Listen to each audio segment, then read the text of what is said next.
Shalom, selamat malam. Kayak ada orang. Shalom, selamat malam. Senang sekali bisa bertemu dengan saudara semuanya. Kalau dihitung sejak Senin yang lalu di GKI Immanuel, apa banget? Oh, ada di belakang. Teman-teman orang hebat. Kalau dihitung dari hari Senin malam yang lalu sampai hari ini, berarti saya 5 malam di Noman.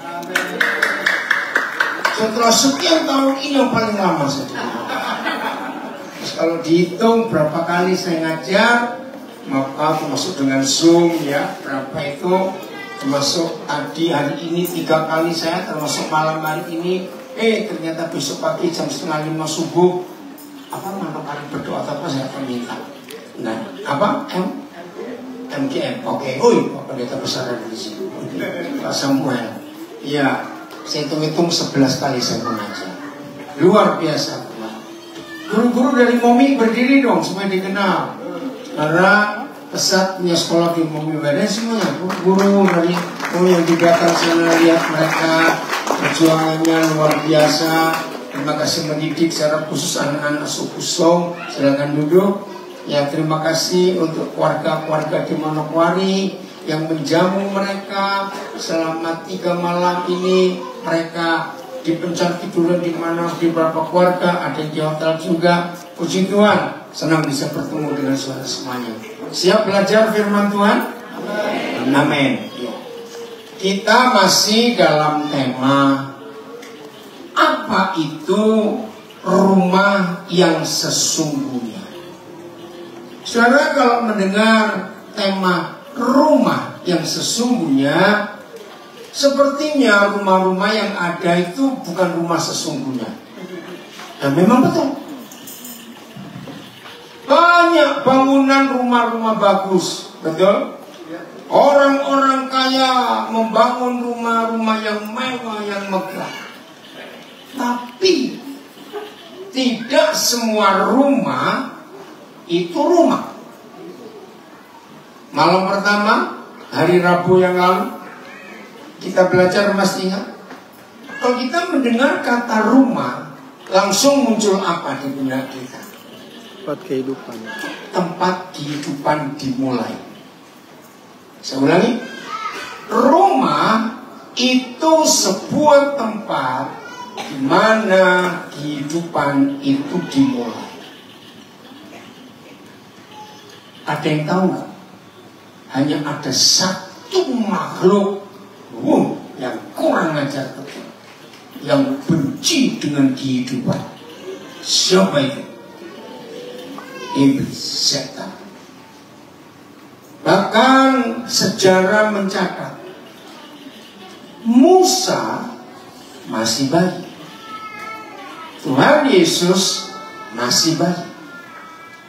Nah, 2 tokoh ini sudah diincar oleh si setan ini untuk dibunuh. Kenapa? Karena setan tahu 2 orang ini kalau dibiarkan hidup, kerajaan mereka akan porak-poranda. Nah, ternyata sampai hari ini masih terjadi hal yang sama. Akhirnya pemerintah yang ada saat itu, masih ingat zaman Musa pemerintahan siapa? Firaun. Zaman Yesus, Herodes.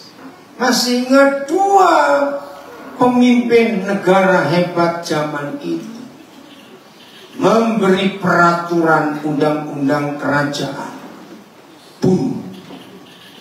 Karena mereka tidak bisa langsung tahu Musa ada di mana, Yesus ada di mana. Lalu pemerintah membabi buta, bunuh semua anak laki-laki yang di bawah umur sekian. Saya tanya, masih ingat gak? Saya tanya, masih ingat gak kisah itu? Saya tanya, mau diam aja. Masih kok ragu-ragu gitu jawabnya. Terusnya, masih begitu. Masih ini. Saya tanya lagi, masih ingat peristiwa itu? Nah, ini dia. Dan tolong dicatat, sistem yang setan buat di masa Musa dan di masa Yesus, sistem setan itu masih berlaku sampai hari ini. Maka itu ketika pemerintah mengizinkan pengguguran kandungan atau aborsi, inilah roh Firaun dan roh Herodes yang masih ada di dunia sampai hari ini. Kemarin siang saya baru tahu juga. Saya kenal Pak Pendeta Denny Mustamu sudah cukup lama. Kemarin siang Pak Denny Mustamu cerita, ternyata waktu masih dalam kandungan, setan merasuk, maaf ya, orang tua untuk menggugurkan dia. Wih, saya kaget. Bayangkan orang sehebat itu, secakap itu mau dibunuh. Kok gak amen? Bayangkan. Nah, sistem ini masih berlaku sampai hari ini. Roma, saya tanya lagi, apa tadi kalau mendengar kata Roma? Tempat kehidupan dimulai. Nah, karena setan itu pembunuh, coba kita lihat dulu ayat ini, Yohanes 8:44. Yohanes 8:44. Siapa dia? Supaya kita tahu. Jadi setan tidak benci gedung gereja, setan tidak benci ibadah, mau minggu, mau Senin, mau apa, tidak. Setan tidak benci kepada sekolah-sekolah teologi. Setan tidak benci pada orang yang doa puasa, doa pagi dan sejenisnya. Setan tidak benci dengan orang yang sibuk pelayanan, rajin baca Alkitab. Tapi yang setan mau rusak adalah tempat kehidupan itu dimulai. Di mana itu? Rumah. Dan untuk merusak rumah, bukan dihancurkan tiang-tiangnya, temboknya, atapnya. Tidak. Untuk merusak rumah, jadi tempat pembunuh kehidupan. Yang dirusak adalah papa mama di rumah itu. Saya tanya, sampai hari ini, sepengetahuan kita semua, setan berhasil nggak? Berhasil. Membunuh kehidupan yang baru mulai, justru di rumah. Udah? Nah ini. Adik, jangan ribut ya. Ayo ajak main ke sana yuk, supaya nggak ganggu yang lain mau dengar firman. Tolong mama papa jaga anak itu. Saya mau menggunakan intonasi orang Jawa. Maaf, yang tidak Jawa ayo belajar. Orang Jawa itu punya satu apa istilahnya? Satu cara untuk meyakinkan seseorang, orang ini seperti apa dan siapa ngajarin dia. Nah, orang Jawa punya kalimat bapakmu dulu, bapakmu dulu. Ya, ayo yang nggak Jawa belajar. Bapakmu dulu. Nah, itu artinya, jadi kalau ada anak-anak itu rusak miring-miring, bapakmu dulu. Nah, itu orang Jawa. Di Papua nggak ada istilah itu. Oke, saya mau baca. Iblis lah yang menjadi bapakmu itu. Nah, maaf ya, jangan marah. Dan kamu ingin melakukan keinginan bapakmu. Ini intonasi orang Jawa. Apa keinginannya? Bapakmu itu adalah pembunuh manusia sejak kapan semulanya itu di Taman Eden.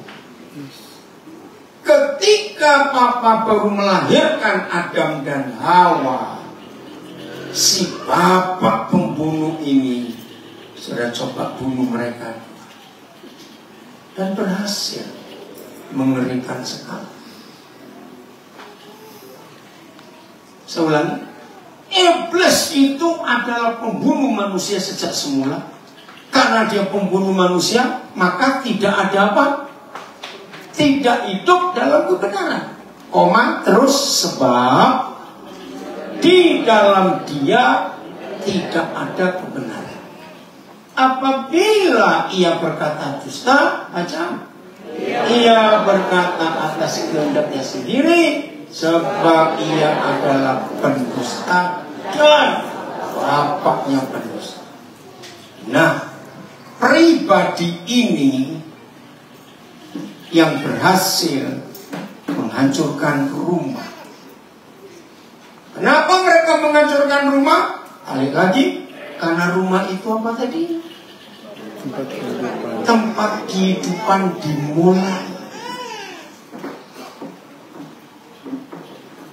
Saya ingin tunjukkan jelas lagi kepada setiap kita. Seandainya anak-anak itu tidak dibunuh secara fisik, jadi masih hidup dalam rumah.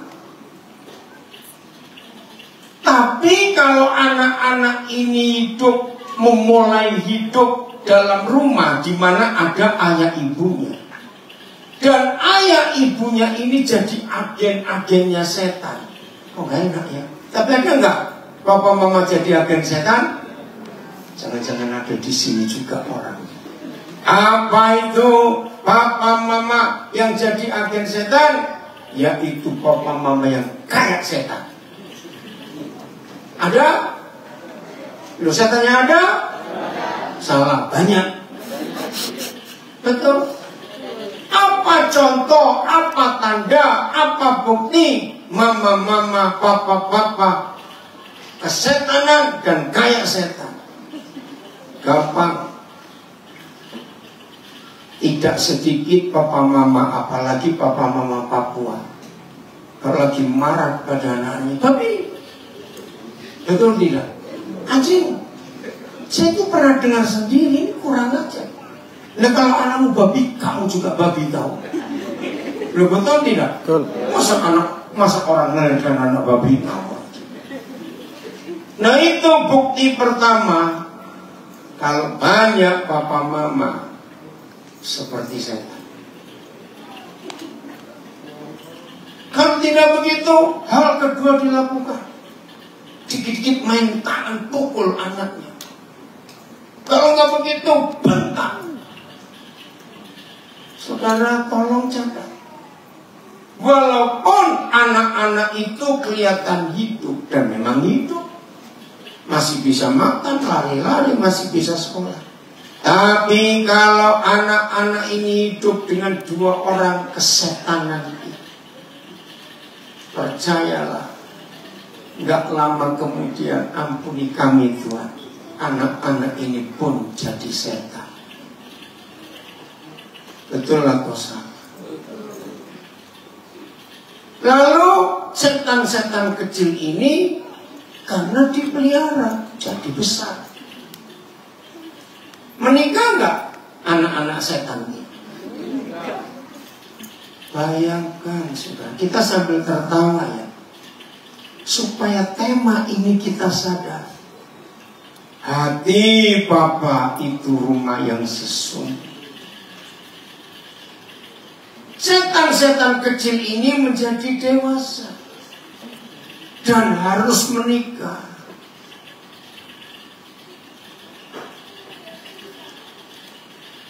Dan biasanya, maafkan saya, setan-setan kecil yang jadi dewasa kalau menikah, biasanya ketemu setan lagi. Lihat itu, setan kawin dengan setan melahirkan anak setan baru. Jangan tertawa saudara, ini kesedihan. Karena setan berhasil. Maka itu saya berkata atas nama anak-anak yang menderita, karena mereka baru mulai hidup, tetapi setan-setan dewasa, yaitu papa mamanya, membunuh anak-anak ini dengan kekerasan, kekejaman, baik fisik maupun verbal atau kata-kata.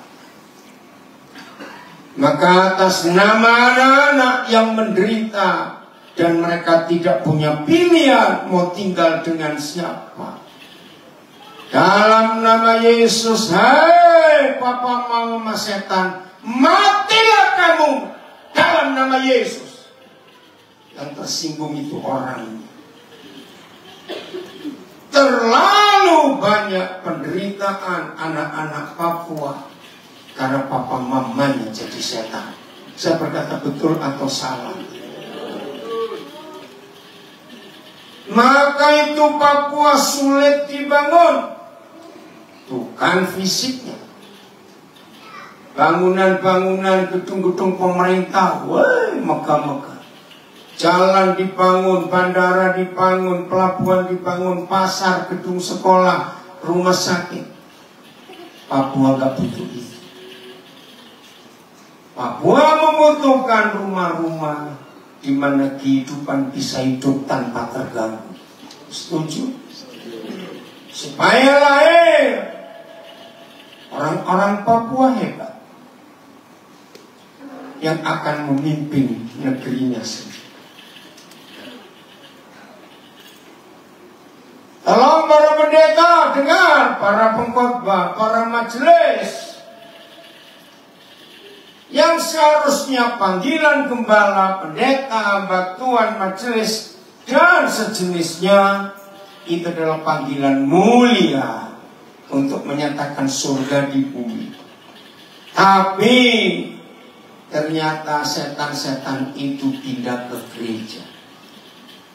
Itulah salah kalimat. Tolong para majelis yang rajin rapat,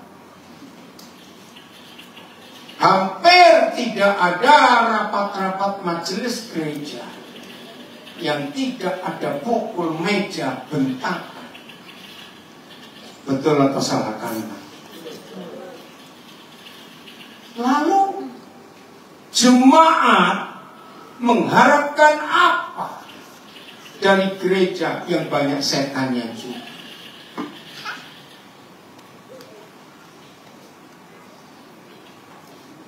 10 tahunan yang lalu atau lebih, hampir 20 tahun yang lalu, ketika presiden kita Bapak Kiai Haji Abdurrahman Wahid, saksi Yehova itu diakui sah. Nah itu kaca. Nah sejak itu, khususnya Papua, saksi Yehova panen jiwa-jiwa. Kenapa? Ini fakta. Orang-orang saksi Yehova bukan gereja, ini penyesat. Hati-hati ya dengan kelompok mereka.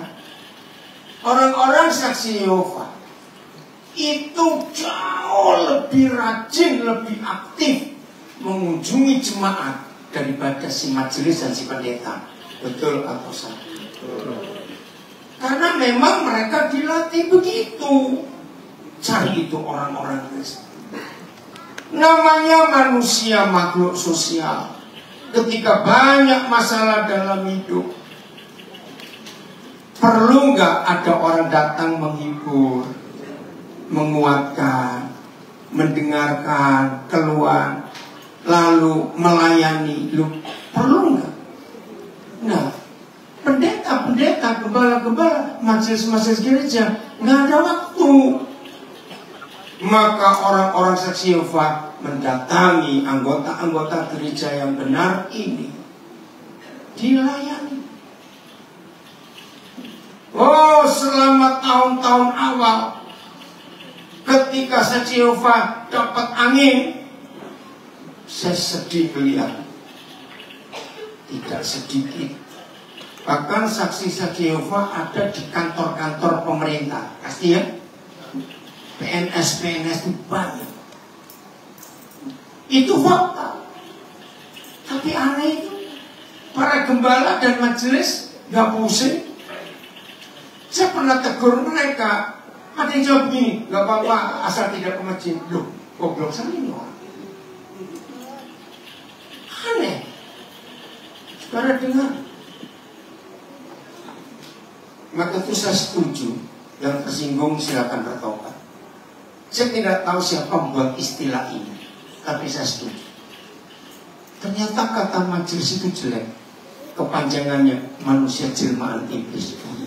Saya kaget. Dan memang betul. Apalagi kalau majelis-majelis itu orang kaya, orang punya kedudukan tinggi. Wih, gereja diacak-acak oleh orang ini. Pendeta pun takluk, katakan dia. Betul-betul manusia jelmaan iblis. Yang diributkan masalah bangku, kursi. Yang diributkan masalah renovasi. Majelis-majelis seperti ini tidak pernah urus hidup rohani jemaat. Kawin cerai dibiarkan, menikah adat dibiarkan. Maka itu dalam gereja-gereja seperti itu, yang sudah tua-tua, sudah punya cucu, belum boleh menikah sah karena adat mas kawin belum lunas. Ini kan setan semua. Lalu anak-anak ini bagaimana? Di rumah ketemu setan, di gereja ketemu setan, di jalanan ketemu setan, di pasar, di pelabuhan ketemu setan. Loh ya kok tidak kalimat ini? Loh ya kok tidak, saya tanya. Bagaimana Papua akan menjadi sama seperti surga kalau setannya dipelihara di mana-mana? Tuhan berharap dari acara kita ini, para pendeta, para gembala, para pengkhotbah, para hamba Tuhan, para majelis, ambil pertobatan yang serius. Urus warga jemaat, periksa rumah tangganya, surga atau neraka. Jangan sibuk khotbahkan dogma doktrin. Jangan sibuk khotbahkan yang gak penting. Masalah organisasi dan banyak lagi yang gak penting. Ngeri. Jadi kalau tema ini hati Bapa itu rumah sesungguhnya, ayo kita mulai dari keluarga kita masing-masing. Suami istri jujur untuk ngecek rumah kita ini sudah betul-betul surga hati Bapak atau sekedar rumah bangunan. Kalau bahasa Inggris mudah, just a house, hanya sekedar bangunan, atau a home, suasana yang nikmat. Caranya ngecek, anak-anak betah nggak di rumah? Semewah apa rumah kita, tapi kalau anak-anak nggak betah di rumah, berarti rumah itu, berarti rumah itu neraka. Sesederhana sebuah house, bangunan, tapi kalau papa mama harmonis dan bahagia, anak-anak pasti betah di rumah. Betul atau salah? Nah, itu cara ngecek. Bahkan berapa puluh tahun yang lalu Roh Kudus menolong saya untuk ngecek apakah ayat-ayat di rumah itu menciptakan surga atau neraka. Kalau kita punya teman dan teman itu sering datang ke rumah, dan anak-anak kita juga dekat dengan om tante teman kita, coba ya papa-papa khususnya minta tolong teman-teman kita yang anak-anak juga dekat, tolong ya tanyakan ke anak-anakku. Begini pertanyaannya, sederhana sekali. Om mau tanya, buat kamu tuh senang kalau papa di rumah atau papa nggak di rumah? Saya tanya, anak-anak jujur gak? Loh, saya jawab, anak-anak jujur gak? Jujur. Apalagi kalau yang tanya ini temannya papanya yang akrab. Saudara, maaf kalau sampai anak-anak kita menjawab teman kita yang mereka panggil atau tante. Aduh tante, kami senang kalau papa nggak pulang. Ini bajingan ini setannya. Betul? Maka itu kalau papa di rumah anak-anak menderita, ini setan-setan yang wajib cepat mati dalam nama Yesus. Karena buat anak-anak, ini saya pernah buat research pakai angket hampir 40 tahun yang lalu. Ngeri. Saya tanya, jadi menurut kalian lebih suka lihat papa mama ada tapi nggak berfungsi, atau kalian lebih suka melihat kuburan papa? Saya shock. Mereka menjawab lebih baik lihat kuburan papa daripada dia ada tapi nggak berfungsi dan kami terluka. Ampun saudara. Saya tanya, ada nggak papa-papa seperti setan seperti ini? Coba jawab. Banyak. Banyak.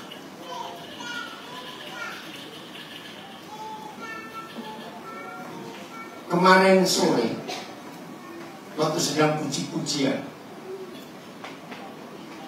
ada yang kirim voice note ke saya.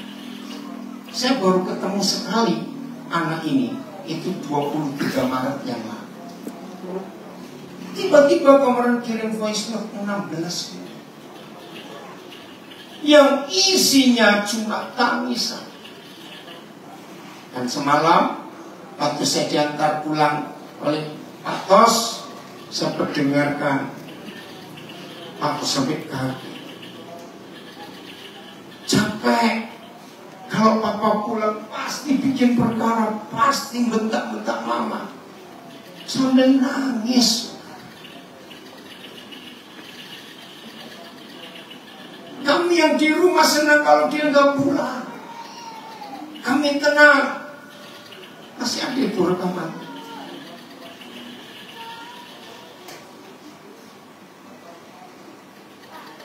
Mungkin kita yang mendengar kebenaran ini sekarang tidak ada yang seperti itu. Tapi ayo kita janji, semua kita, khususnya hamba Tuhan, majelis, gembala, pengkhotbah, pendeta, kalau ada ayah ibu yang jadi setan di sekitar kita, saya minta kalau bisa datangi mereka, ajarkan kebenaran. Kalau mereka tidak mau, dekati anak-anaknya, selamatkan mereka. Setuju? Sebelum mereka nanti jadi setan-setan juga setelah dewasa.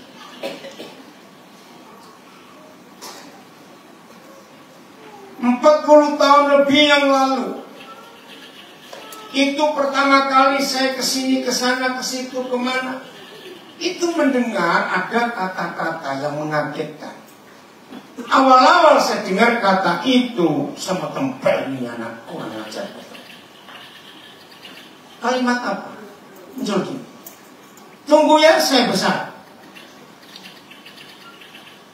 Siapa yang pernah dengar kalimat itu? Saya anjurkan, jangan tinggalkan anak. Ini akan jadi setan nanti, kalau nggak segera ditolong. Coba saya tanya, biasanya anak ini ngomong untuk siapa? Jawab, untuk siapa? Bapak. Yang menyakiti mama, yang suka bentak mamanya, apalagi bapak yang suka pukul mamanya, dan anak tahu. Wih saudara, dari kecil sudah keluar kata, tunggu aku besar ya.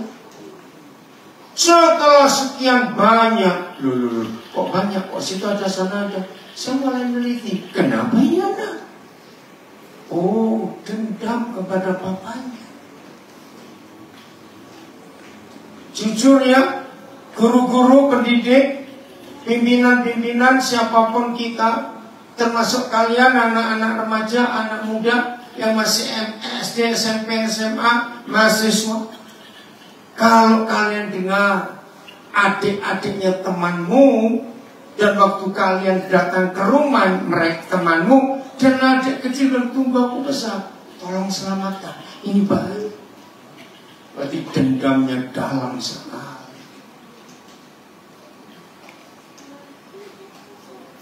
Jadi seharusnya gereja melakukan itu. Maka itu sekolah-sekolah, apalagi menamakan diri sekolah Kristen. Ketika di sekolah saudara ada setan-setan kecil itu yang merusak, yang mengacau kelas, jangan dibentak. Saya pesan dalam nama Yesus. Anak ini sudah cukup kenyang dengan bentakan di rumah. Kalau sampai mereka di sekolah kita bentak, kita pukul, terus anak ini mau lari kemana? Selamatkan mereka, peluk mereka. Coba tanya baik, kenapa? Ibu Marta yang dari kemarin ikut, kemarin siang kita belajar. Depan ada nggak tulisan itu? Dorothy Nolte. Di laptopmu masih ini tulisan bagus. Tolong yang baru tahu supaya cari di internasional Dorothy Nolte. Ya, cari. Dia seorang anak Tuhan sudah meninggal kira-kira 10 tahun yang lalu. Meninggal dalam usia lanjut 90 tahun. Dia adalah orang pertama di dunia yang menemukan rumus yang hebat, bahwa rumah itu pusat kehidupan. Kemudian masih ada ya? Coba.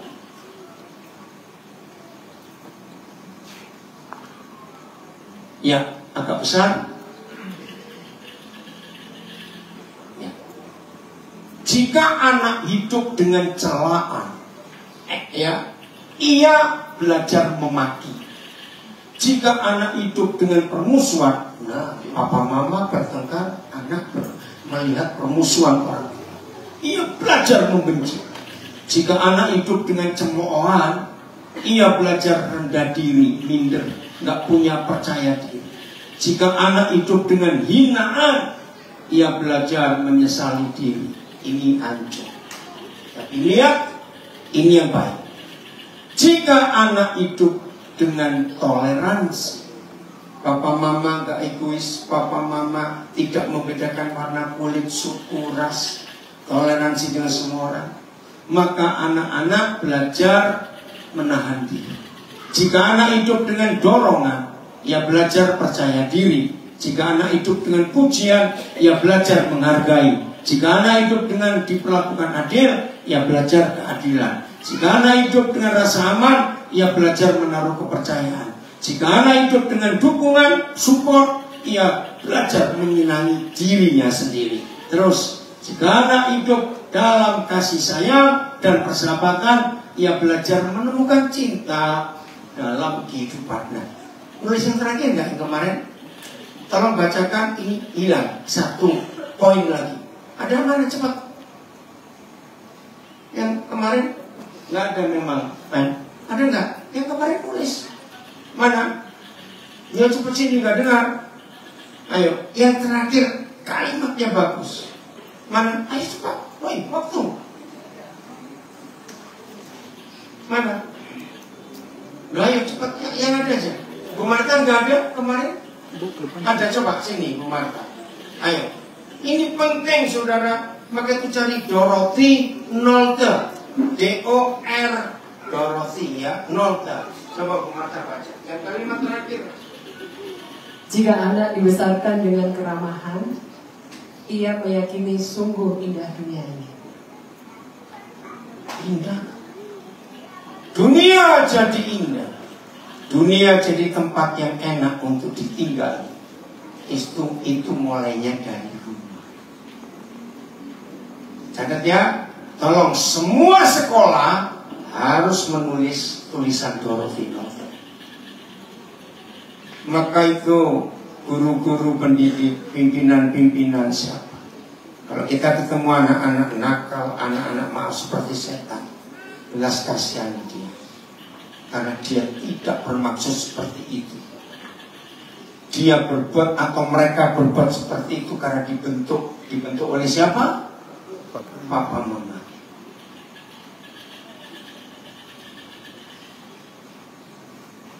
Maka itu kenapa Tuhan Yesus mengajar kita doa yang luar biasa. Bapa kami yang di surga, dikuduskanlah namamu, datanglah kerajaanmu, jadilah kehendakmu, supaya bumi jadi seperti surga. Berikanlah kepada kami makanan kami secukupnya. Saudara, ternyata itu gak cuma makan nasi, makan ubi, makan papeda, ikan, tidak. Memberi kasih sayang itu makanan utama anak-anak. Katakan amin. Memberi perhatian dan pelukan itu makanan yang jauh lebih sehat daripada makanan jasmani yang sehat. Beri anak-anak kita, beri perhatian, beri pelukan. Karena itu yang Tuhan cari di antara kita. Setelah beri makan, apa? Doa Bapa kami. Ayo, masa lupa? Ampunilah kesalahan kami. Nah, itu untuk Papa Mama. Selalu penuh pengampunan. Amin kan Papa Mama? Ada kesalahan apa saja, ampuni, ampuni. Karena pengampunan itu yang menyembuhkan anak-anak. So, betapa indahnya kalau bumi jadi seperti surga dan dimulai dari rumah kita. Saya ingin ingatkan semua kita yang sudah dewasa, ketika kita masih kecil, tolong jawab jujur. Anak-anak, dengarkan ini, dan kalau kalian tahu terluka, kami minta ampun. Kita semua sudah dewasa, waktu masih kecil, tolong jawab. Apa yang terjadi di jiwa kita, mental kita, psikis kita, kalau hari-hari di rumah dua orang ini berteriak maki, bertengkar? Waktu kita masih kecil, bagaimana perasaan kita? Hancur, lelah, capek. Kalau masih kecil, nggak bisa lari, mau kemana, takut. Tapi ketika umur sudah belasan, anak-anak pasti, anak-anak ini pasti lari. Waktu masih kecil ini. Tapi aneh, waktu kita masih kecil seperti itu, kita nggak suka. Ya itu tadi. Lalu setan-setan kecil jadi dewasa dan menikah. Kok dibuat lagi? Betul atau tidak? Ini mengerikan sekali. Maka ini waktunya untuk kita hancurkan rantai setan ini. Tadi siang ini sedikit aja ya, supaya kita pulang dari hari ketiga, hari terakhir ini, betul-betul semua kita menciptakan rumah bagi yang mulai hidup ini. Kok gak ada yang ngamin? Ingat kemarin malam saya berkata begini, kalau rumah itu rumah mewah, bangunannya mewah, perabotan di rumah itu mewah, makanan-makanan mahal-mahal, lalu papa mama kayak setan, anak-anak masih lumayan bisa nikmati kemewahan itu. Bukan berarti saya setuju loh ya, saya akan membuat perbandingan. Tapi kalau ada maaf papa mama sederhana, rumah dari dinding gabah-gabah dulu sekarang hampir gak ada. Lantai rumah bukan lantai keramik, tapi semen biasa. Lampu di rumah itu nggak pernah terang karena kekuatan listriknya nggak pernah. Lalu rumah itu kayak neraka. Apa memang bertengkar terus. Makanan jarang ada yang enak. Nanti nggak perbandingannya. Lebih menderita ini anak-anak. Maka itu saya pesan dalam nama Yesus. Mari kita periksa keadaan ekonomi rumah tangga kita. Kalau boleh, maaf, walaupun bukan itu maksud saya. Kalau boleh, kalau kita ini orang pas-pasan, nggak bisa hidup mewah, cobalah kasihani anak-anak. Setuju? Senangkan mereka sejak kecil. Bukan dengan kemewahan, karena memang kita nggak mampu. Tapi senangkan dengan kebahagiaan. Yang terjadi karena papa mama penuh pengampunan. Papa mama gak usah rajin bertengkar, membuat anak menderita. Itu memang. Tapi ketika papa mama di rumah gak harmonis, jangan anggap kalau rumah itu tenang, kelihatan sepi, itu aman. Belum tentu.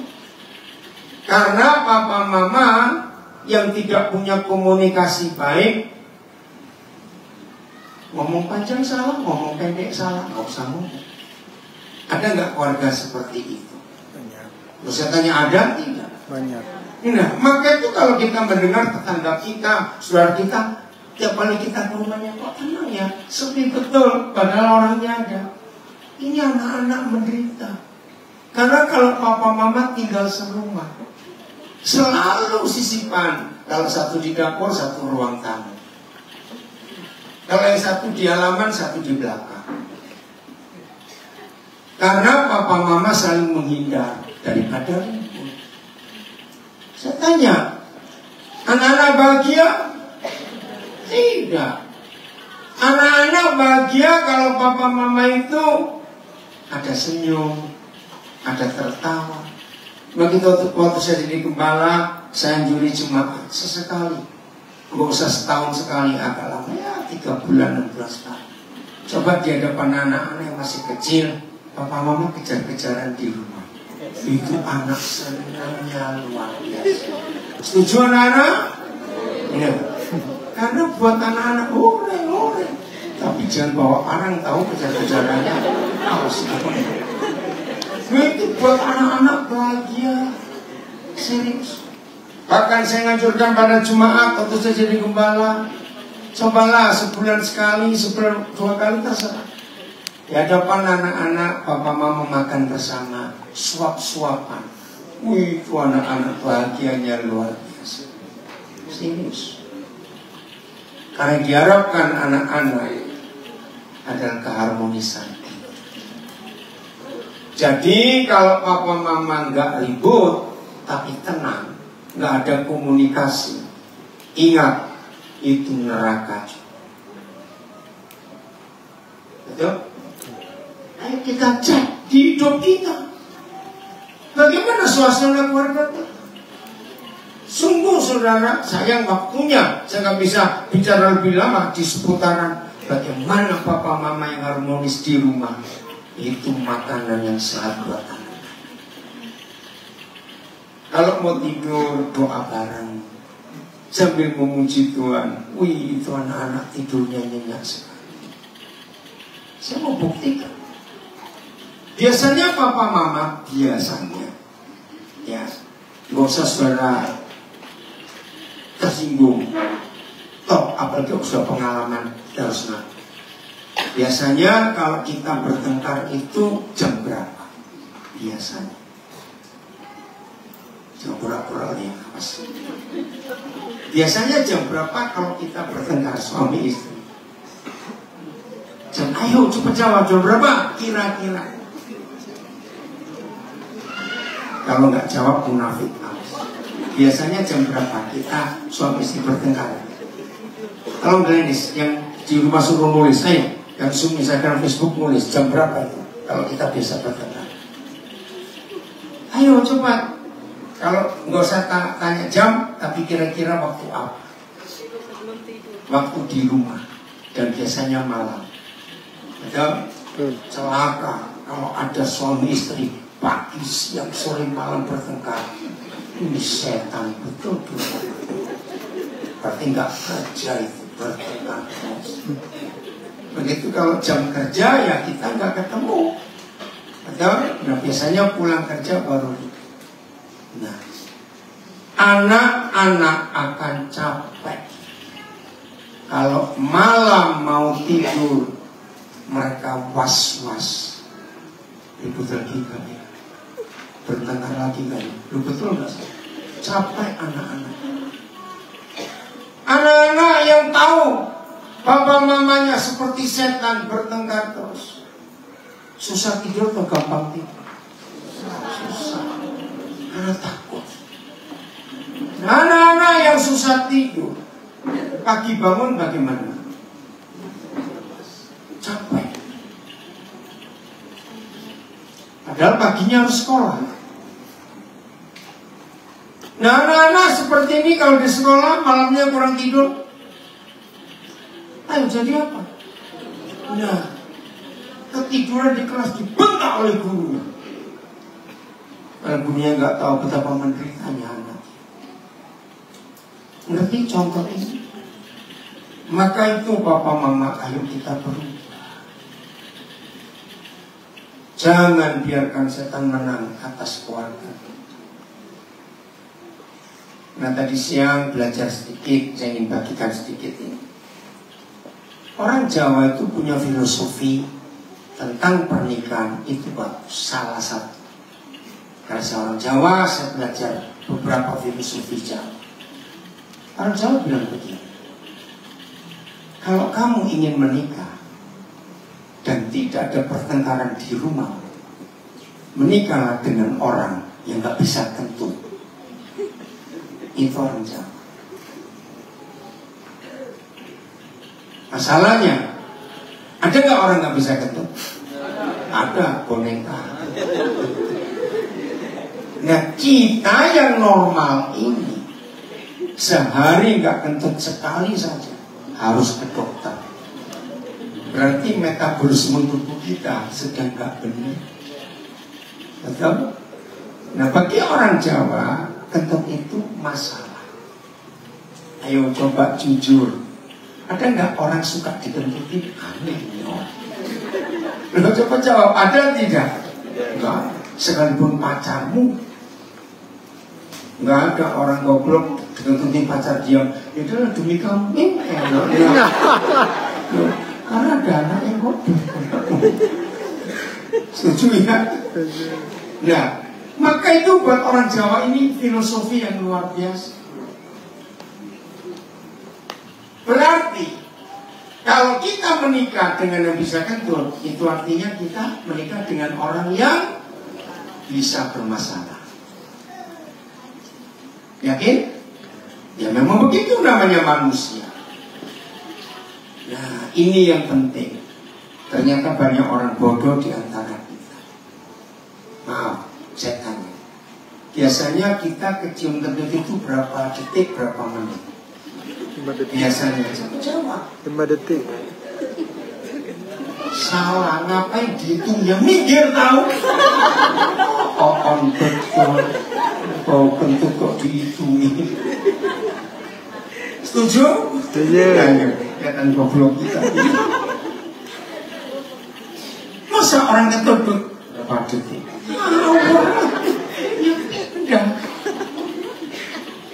Nah seperti itu maksud orang Jawa. Kalau pasangan kita kentut, terimalah dan kita mikir. Gak usah dipersoalkan. Karena kita juga bisa, ya sudah. Maka itu kalau yang satu kentut, yang satu sadar bisa kentut, harusnya begini. Tertawa sambil tepuk pundaknya. Sama. Amin. Loh, jadi ribut nggak? Jawab coba, jadi ribut nggak? Tidak, sama juga. Nah, tapi ada masalah lain lagi. Ada orang dikentutin 10 tahun yang lalu, baunya masih tercium sampai hari ini. Artinya apa?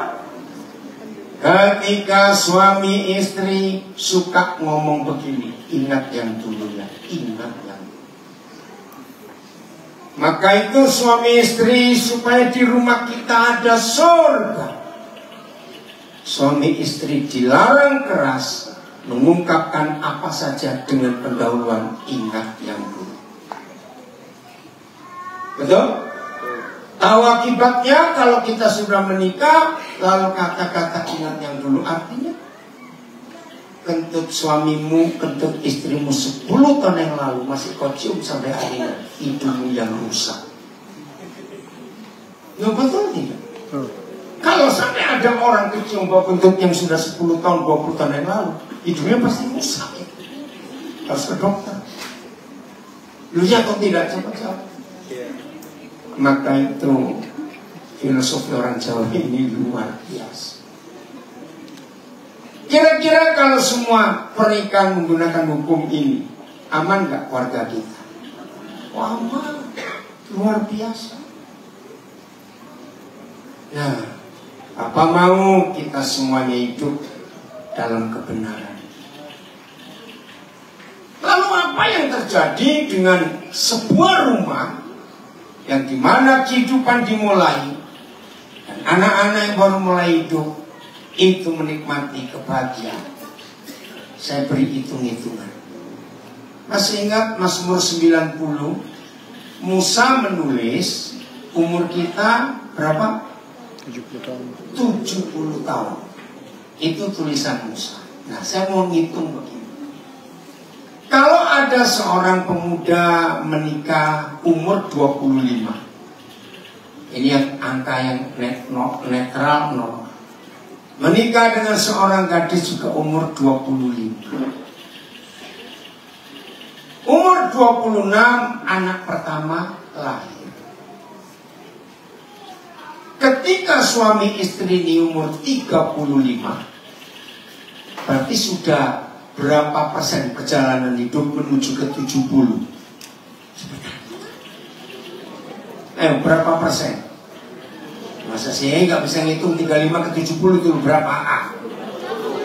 50%. Nah, waktu anak ini lahir, papa mama umur 26. Ketika papa mama umur 35, anak ini umur berapa? Nah, ini saya ngajak ngitung. Umur berapa? 9. Berarti anak ini baru mulai hidup. Betul? Coba renung. Tapi si tua kurang ajar ini sepanjang 9 tahun usia anak ini isinya pertengkaran terus. Artinya begini, yang sudah setengah jalan sudah nikmati hidup 50% dari 70. Tapi umur 9 tahun ini baru mulai. Kurang ajar nggak dua orang ini? Lu jawab kurang ajar nggak? Oh, lebih dari kurang ajar. Bajingan. Kamu dua sudah nikmati hidup 50%. Kamu seksa yang baru mulai hidup umur 9 tahun. Setuju saya ngomong dengan angka tadi? Cepat jawab. Lebih baik mati nggak dua orang ini daripada menyiksa yang baru mulai hidup. Saya tidak tahu bagaimana caranya Roh Kudus bisa memberi saya hikmat seperti ini. Maka itu tidak sedikit anak-anak menderita karena kegoblokan orang tua yang egois. Karena keegoisan orang tua, maka itu papa mama rajin bertengkar. Apalagi yang tukang selingkuh, ganti-ganti perempuan. Ada juga istrinya ganti-ganti lagi. Betapa rusaknya mental anak-anak. Lalu mereka melihat, oh begitu hidup. kemungkinan besar ketika anak-anak ini dewasa menikah, coba jawab, bakal niru nggak perbuatan bajingan dua orang ini? Rusak lagi anak-anaknya, cucu-cucunya bajingan itu. Ngeri.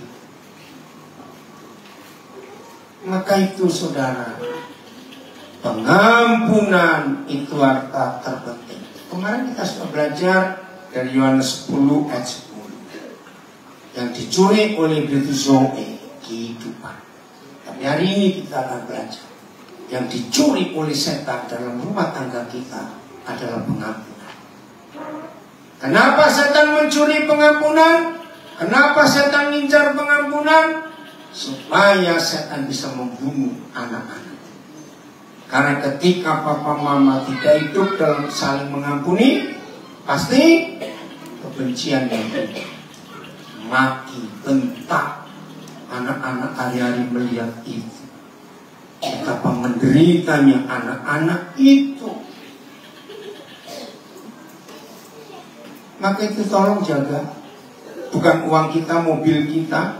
Kalau malam mau tidur jangan sibuk ngecek pintu sudah dikunci, nggak ada gunanya. Yang kita harus cek adalah harta termulia dalam pernikahan kita. Apa tadi? Pengampunan. Jangan dicuri. Karena itu mutlak.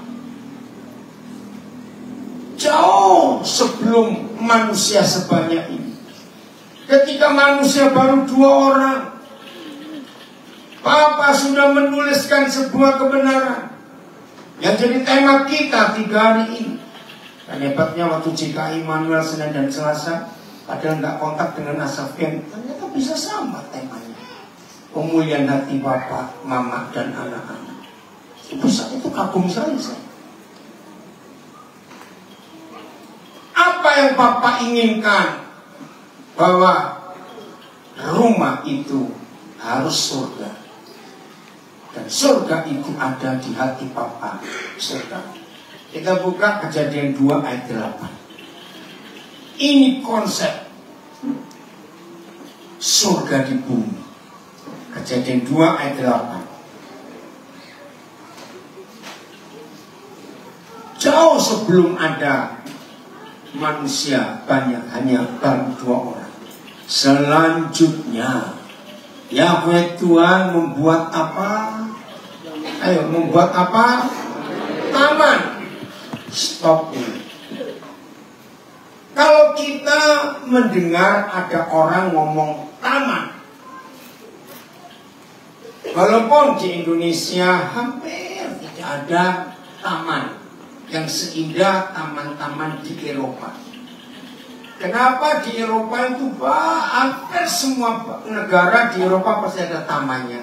Satu, karena memang negara Eropa itu Kristen tadi. Dan ayat ini jadi pegangan. Arti yang akibat yang kedua, karena Eropa itu ada 4 musim. Beda dengan kita di Khatulistiwa cuma 2 musim. Apa musim kita? Salah, panas dan sangat panas. Nah, Eropa itu 4 musim. Waduh, kalau musim semi kita antara bulan Maret sampai Mei. Kebalikan kalau bagian belah selatan Australia, New Zealand itu justru musim seminya kebalik. Itu mulai September sampai November. Karena kebalikan. Nah, walaupun di Indonesia hampir kita nggak pernah ketemu taman. Ya, di beberapa kota di Jawa Barat ada, ya Jawa Timur ada, di Sulawesi Selatan, siapa pernah ke Malino ada, tapi oke. Begitu kita mendengar kata taman, langsung muncul apa di benak kita? Indah, bunga, apalagi sejuk. Ayo cepat keluarin taman. Apa? Tempat bermain, betul. Asri. Apa? Nyaman. Pokoknya tidak ada hal yang jelek sama sekali ketika kita mendengar kata taman. Setuju? Semuanya itu ini. Nah, ternyata ini konsep. Hati Bapa itu rumah sesungguhnya. Dan rumah sesungguhnya itu taman. Selanjutnya Yahweh Tuhan membuat taman di Eden di sebelah timur. Titik koma. Baca. Disitulah tempat. Di taman itulah diapakan? Ditempatkannya manusia. Kata lain ditempatkan, ditaruh, dipelihara. Ayo, apa lagi? Di taman itulah. Boleh nggak saya ganti kata keluarga? Loh, saya tanya boleh tidak? Kan ini keluarga. Siapa? Adam dan Hawa. Wah, saudara, pertama kali saya belajar ayat ini, saya itu muncul hal-hal yang luar biasa. Sekarang saya tanya, apa yang terjadi dengan anak-anak? Ingat, rumah itu apa? Tempat kehidupan dimulai. Nah, apa yang terjadi dengan anak-anak kalau mereka lahir dan bertumbuh dewasa dalam suasana taman yang nyaman, asri, segar, enak, indah, semuanya. Jawab. Anak-anak kita akan jadi apa? Kalau mereka lahir dan bertumbuh dewasa dalam suasana taman. Bahagia, apalagi ayo. Cepat saudara. Nyaman. Ya, saya ini sehari ini belum sempat makan. Karena tadi pagi, ya, saya agak siang, lalu siang pelayanan di Kodam, salah jalan dalam tak sempat makan. Tapi puji Tuhan, Tuhan masih kasih kekuatan. Nah, saudara bayangkan. Anak-anak yang bertumbuh, lahir dan bertumbuh dalam suasana taman pasti super jenius dan super sehat. Amin. Super jenius dan super sehat. Betul tidak? Betul. Nah, ini masalahnya. Setan tidak suka. Sebab setan mau apa pada anak-anak tadi? Ayo, setan maunya apa terhadap anak-anak yang baru mulai hidup ini? Membunuh. Dan papa mama berhasil membunuh anak-anaknya sendiri. Ngeri sekali. Berhasil. Saudara, jangan main-main dengan keadaan ini. Disitulah diletakkannya, ditempatkannya, ditaruhkannya, dipeliharanya, dijaganya keluarga yang dibentuknya itu. Kita bersyukur Tuhan tidak suruh kita buat taman. Amin. Amin. Kalau dia perintah saya nolak dulu. Kenapa? Ada dua saya nolak. Satu mahal, betul? Sekecil-kecilnya taman mahal. Dua, repot ngurusnya. Lihat atau tidak, cepat jawab. Karena taman yang gak dijaga baik pasti rusak. Nah, ini dia. Apa lawan katanya taman? Ayo, apa lawan katanya taman? Cepat. Apa? Gersang. Betul. Apalagi cepat. Apa lawan katanya taman? Gersang. Masa sih susah bergerak? Apa lawan katanya taman? Apa? Nggak dengar? Kering. Lain lagi. Padang belantara. Semak belukar. Saudara lihat. Dengar. membuat aman itu tidak mudah. Betul? Tapi merusak taman sangat mudah. Nah, saya kejar. Beri pengertian lebih dalam lagi. Bagaimana itu? Ariel, gak apa-apa, biarin dia lari-lari. Dulu kita juga kayak dia, cuma lupa. Biarin aja, gak apa-apa, biar dia jalan. Saudara dengar ya? Jangan sekali-kali membentak anak-anak. Kenapa kamu nakal? Salah besar. Kalimat yang betul. Nah, kamu sedang buat eksperimen apa lagi? Oh, enggak, amin. Lu betul. Saya nggak pernah berkata anak nakal. Saya selalu tunggu dia akan buat menemukan eksperimen apa. Maka itu mama-mama goblok bertobat. Anak-anak yang mau minta makan sendiri jangan dilarang. Lo kok nggak amin? Anak-anak yang minta makan sendiri, nggak mau disuap sejak masih kecil. Berbahagialah papa mama, anakmu hebat nanti. Justru anak yang makan disuap itu merusak.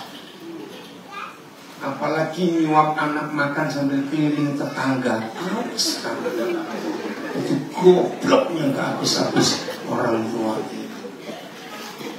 Saya menemukan 100% anak-anak yang gak suka makan itu gara-gara omanya, neneknya, mamanya, tantenya yang goblok.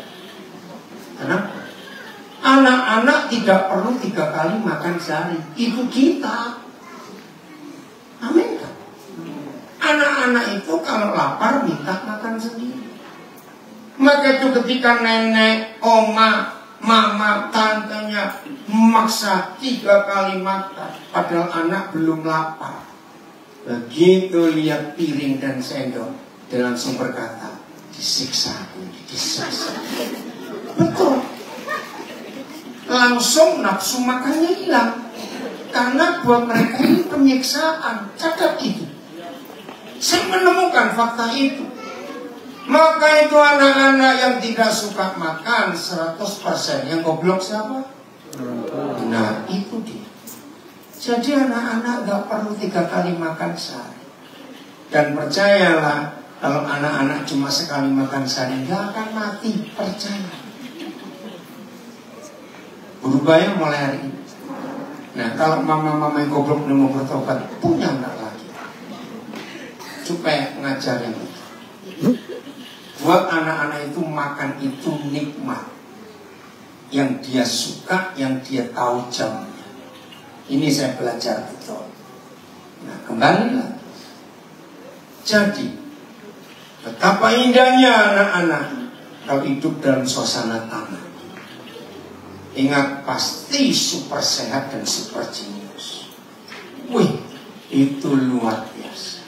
Nah, kapan sebuah taman itu tetap baik? Saya tanya, perlu alat nggak untuk jaga taman? Perlu. Biasanya banyak atau sedikit alatnya? Banyak. Itu kalau taman di dunia. Tapi Taman Eden alatnya cuma satu. Bukan sekop, bukan cangkul. Mengampuni. Waktu saya temukan, ketika papa salah, langsung mama mengampuni. Ketika mama salah, papa langsung ngampuni. Maka taman itu gak rusak. Tapi begitu papa mama langsung menyala, ribut, ketika terjadi kentut tadi, masih ingat jangan lupa. Detik berikut, saya pakai istilah Jawa, Taman Eden jadi Taman Edan. Tahu kata Edan? Apa itu? Gila. Hanya gara-gara papa mama tidak mengampuni. Sesederhana itu iblis menghancurkan taman ini. Saya minta saudara jawab jujur dalam hati. Betul nggak apa yang saya katakan ini? Maka itu papa mama Harta termulia dalam hidup pernikahan kita bukan uang, bukan deposito, bukan sertifikat tanah. Apa tadi harta yang termulia? Pengampunan. Mengampuni. Mengampuni. Kalau tidak mengampuni, apa tadi? Hidungmu rusak, sudah benar tentu 10 tahun masih kau cium. Mau berubah? Harus. Kalau tidak, anak-anak kita menderita. Jadi mulai hari ini ciptakan surga di rumah kita. Taati firman Tuhan. Tolong hamba Tuhan, majelis, kembanglah dan semua. Ayo kita renungkan. Kita mengalami perubahan, pembaruan yang luar biasa. Setuju? Ayo. Maka itu hari ini semua kita harus menjaga taman Eden kita. Dengan apa? Dengan apa? Dengan pengampunan. Jangan ingat-ingat yang dulu lagi. Semua khotbah selama 5 hari ini ada di sosial media saya. Saudara bisa lihat kan. Cuma yang tadi siang dan tadi sore Instagram saya ada gangguan, sehingga nggak sempat rekam. Tapi ada di Facebook, ada di YouTube, ada di Osum, nggak bisa dilihat ya. Cari YouTube-nya. Ayo belajar. Ayo belajar.